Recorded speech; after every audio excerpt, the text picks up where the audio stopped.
ازيكم عاملين ايه؟ وصفتنا المرة دي هتكون وصفة غدا سهلة وسريعة كده. هنعمل دبابيس بطريقة وتتبيلة حلوة ومميزة، وبرضو البطاطس هنعملها بطريقة حلوة جدا، وبرضو الرز البسمتي هوريكم ازاي برضو تعملوه كده بطريقة سهلة وسريعة كده، وان شاء الله ما يعجنش خالص. ولو اول مرة تشوفوني اتمنى تعملوا لي كده سبسكرايب وتفعلوا الجرس عشان يوصلكم كل جديد.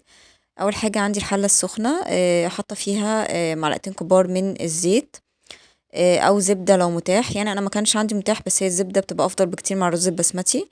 لو عندنا يبقى هنضيف معلقه كبيره من الزبده. وبعد كده هنزل بالرز البسمتي المغسول. انا استخدمت 3 كوبايات كبار من الرز البسمتي.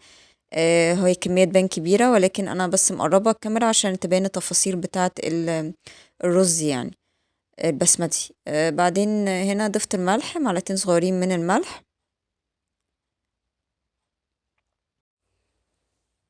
بعد كده هضيف الكاري، معلقة صغيرة من الكاري.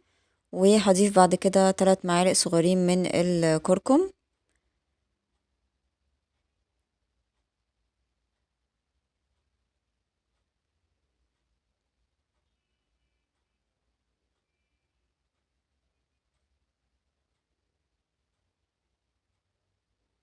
بعد كده هبدأ أقلب بقى البهارات بتاعتي دي مع الرز كويس خالص لحد ما تتوزع كويس، وتلاقوا اللون بقى اتحول، لون الرز يعني اتحول لأصفر.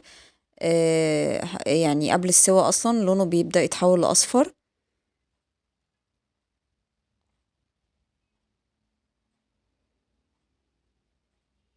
نحاول نستخدم حلة كده مناسبة للكمية اللي احنا عملناها، يعني كمية الرز اللي احنا استخدمناها، عشان الرز لما بيستوي يعني بياخد مساحته اكتر جوه الحلة، فعشان بس ما يطلعش يعني مش مستوي وكده، ومش يعني مش كامل السوا.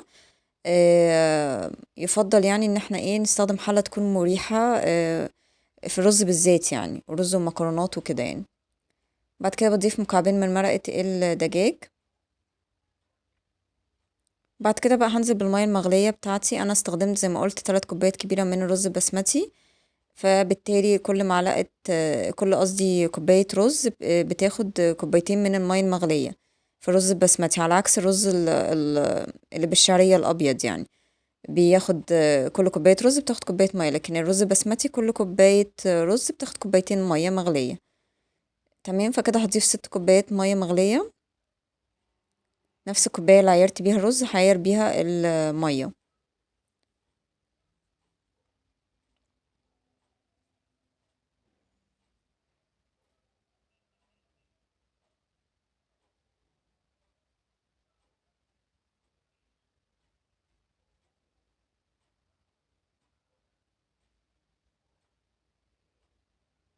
هبدأ أقلب بقى كده وبعد كده هغطي الحلة واسيب الرز كده من 20 ل25 دقيقة، وهيكون مستوي وزي الفل ان شاء الله، ومش هيعجن خالص لو مشينا على الخطوات اللي انا قلت عليها دي.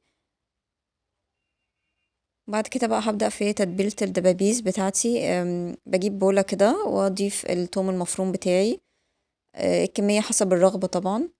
انا هضيف معلقتين او 3 كبار من الثوم المفروم، بيدي طعم حلو، وطبعا صحي ومفيد يعني، وليه فوائد كتيرة، وانا بحب يعني استخدمه في الوصفات عامة. وبعدين معلقة كبيرة من صلصة الطماطم، ومعلقتين صغيرين من الملح، وبعد كده معلقة صغيرة من الفلفل الأسود.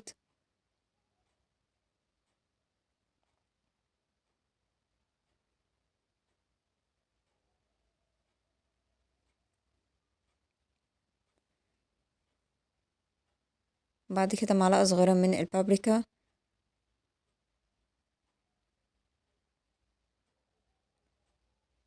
ومعلقتين صغيرين من بهارات الفراخ. وبعد كده هضيف علبة زبادي، وهقلب الكلام ده، وهضيف طبعا معلقة كبيرة شوية من الزيت وعلبة الزبادي زي ما قلت، واقلب بقى كل الحاجات دي مع بعض كده لحد ما تتكون الخلطة بتاعتي اللي هنزل اللي هحط فيها يعني الدبابيس.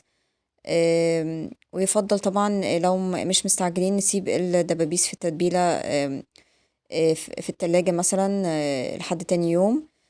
لو مستعجلين قوي يبقى يفضل يعني ممكن تتساب من ربع ساعة لنص ساعة كده، هيبقى حلو ان شاء الله.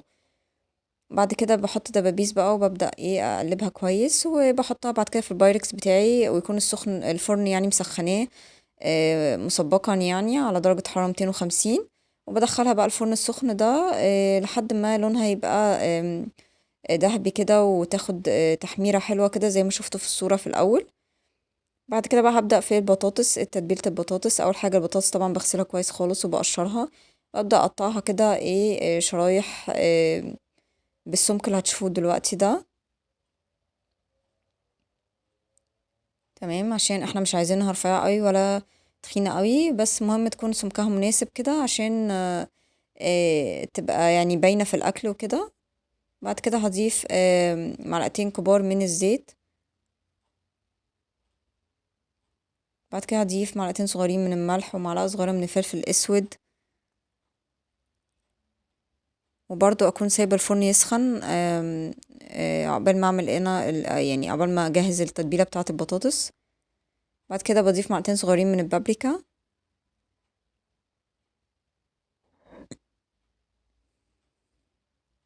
ومعلقة كبيرة من صلصة الطماطم.